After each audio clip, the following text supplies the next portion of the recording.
एक और नए बोरुटो टू ब्लू वॉर्टेक्स की डिस्कशन वीडियो में आपका स्वागत है, जहां पर मैं आज बात करने वाला हूं अमाडो के बारे में कि कैसे अमाडो कवाकी के लिमिटर्स हटवाएगा, जिसके कारण हमें इस सीरीज का बेस्ट ट्रांसफॉर्मेशन देखने को मिलने वाला है। पिछले चैप्टर के एंड में हमने देखा कि कैसे कवाकी ने अमाडो को अपने लिमिटर्स हटवाने को कहा है। सेम सिचुएशन थी कोड के साथ भी। तब कोड ने भी अमाडो को कहा था उसके लिमिटर्स हटवाने के लिए, लेकिन अमाडो एक बहुत ही ज्यादा समझदार साइंटिस्ट है और इसलिए उसने उस टाइम पे बच के निकलने के लिए डायमंड और आयडा की मदद ली, जो कि दोनों भी कोड से बहुत ही ज्यादा पावरफुल है। लेकिन अगर बात करें हम चैप्टर 17 की, तो यहाँ पर उससे बचने निकलने के लिए कोई भी रास्ता नहीं है। लेकिन क्या अमाडो सच में कवाकी के लिमिटर्स हटवाएगा? क्योंकि उसने ही उसकी पावर्स को बहुत डिफेंसिव करके रखा था। और ऐसा उसने क्यों किया था, इसके रीजन के बारे में भी आगे हम वीडियो में बात करने वाले हैं, तो तुम चैनल को सब्सक्राइब कर दो। अगर बात करें प्रेजेंट सिचुएशन की, तो कवाकी बहुत ही ज्यादा नर्व हो गया है, क्योंकि वो जानता है कि वो बोरुटो के कहीं भी स्टैंड नहीं करता। वो जानता है कि वो बोरुटो के आगे नहीं टिक सकता है। अगर हम बात करें जूरा की, तो वो तो एक अलग ही एंटिटी है, तो उसके सामने तो इसका कोई भी चांस नहीं है। कवाकी का फिर से कर्मा लगाने का बस यही कारण था कि वो नारुतो को बचाना चाहता था, एंड इसलिए वो एकदम ज्यादा पावरफुल होना चाहता था, इसलिए वो कर्मा लगवाने को राजी हुआ था, but as a weapon. Chapter 18 में हम देख सकते हैं कि अमाडो कवाकी के लिमिटर्स को रिमूव कर देगा। चलो अब हम जान लेते हैं कि अमाडो ने कवाकी के कर्मा को इतना लिमिट क्यों कर रखा था। देखो, अमाडो कवाकी को कर्मा ही इसलिए देना चाहता था ताकि वो अपनी बेटी अकेबी को जिंदा कर सके फिर से। देखो, अमाडो जानता है कि उसकी बेटी अभी मर चुकी है, लेकिन फिर भी वो उसको एक्सेप्ट नहीं कर सकता, एंड इसलिए वो उसकी बेटी को जिंदा करना चाहता है, क्योंकि हर बाप को अपनी बेटी बहुत इंपॉर्टेंट होती है, एंड अकेबी अमाडो का एक पार्ट ही है, क्योंकि उसमें भी अमाडो का डीएनए ही है। देखो, अमाडो पहले भी अकेबी का क्लोन बनाना चाहता था, लेकिन तब बन गई डेल्टा, जो कि बिल्कुल भी अकेबी जैसी नहीं थी, और इसलिए अमाडो ने अकेबी का पूरा डाटा कवाकी के नए वाले कार्मा में स्टोर किया, जिसकी वजह से ही कवाकी अमाडो के लिए बहुत ही ज्यादा इंपॉर्टेंट एसेट बन जाता है। जब तक अमाडो नया क्लोन नहीं बनाता, तब तक कवाकी उसके लिए एक वेसल है। ऑन द अदर हैंड, अगर बात करें कवाकी की, तो उसको बस पावर चाहिए, इतनी पावर जिससे वो डायमंड तक तो लड़ सके। लेकिन अगर अमाडो को इस सिचुएशन से निकलना है, तो उसे कवाकी के लिमिटर्स को हटवाना ही पड़ेगा, जिसके कारण कवाकी इतना ज्यादा पावरफुल तो हो ही जाएगा कि वो जूरा से टक्कर ले सके। मजाक कर रहा था, ऐसा कभी नहीं होगा, लेकिन वो कोड से पावरफुल तो बन ही जाएगा, इतना गारंटी के साथ कह सकते हैं। फिलहाल अगर हम बात करें अमाडो की, तो वो अभी ओमनीपोटेंस से अफेक्टेड है, लेकिन फिर भी अमाडो ओमनीपोटेंस पर हर बार डाउट करते रहता है, क्योंकि जब पार्ट 1 में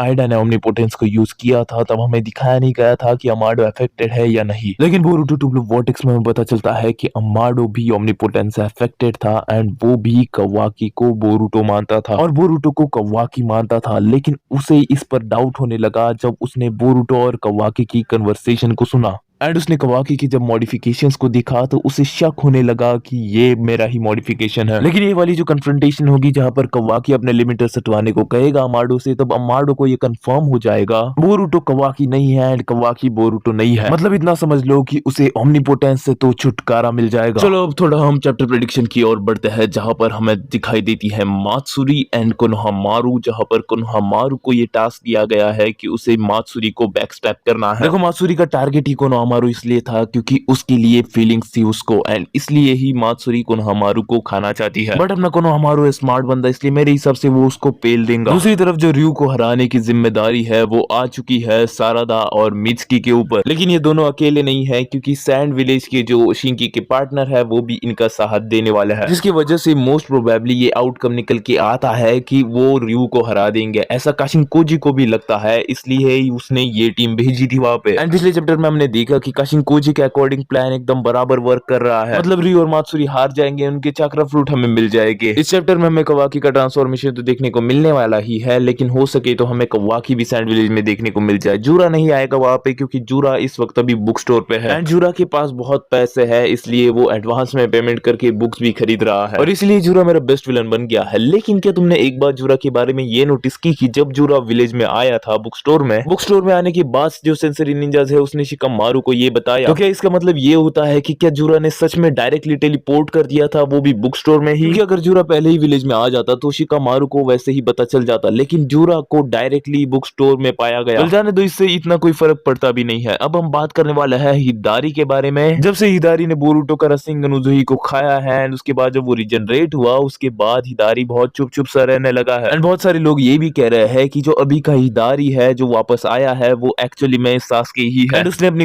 कॉन्शियसनेस वापस पा ली है एंड इसमें वो एज अ इताची एक्ट करेगा उस ऑर्गेनाइजेशन में। दूसरी तरफ बात करें कोड की, तो वो इस चैप्टर में हमें देखने को नहीं मिलने वाला। अगर दिखाई भी देता है तो वहां पर टेंशन मत लो, क्योंकि बोरुटो और काशिनकोजी एक ही जगह पर है जो कि उसको आराम से निपटा देंगे। तो ये वीडियो तो यहीं पर खत्म होता है। मैं मिलूंगा तुम लोगों से एक और नए वीडियो में, तो तब तक के लिए गुड बाय।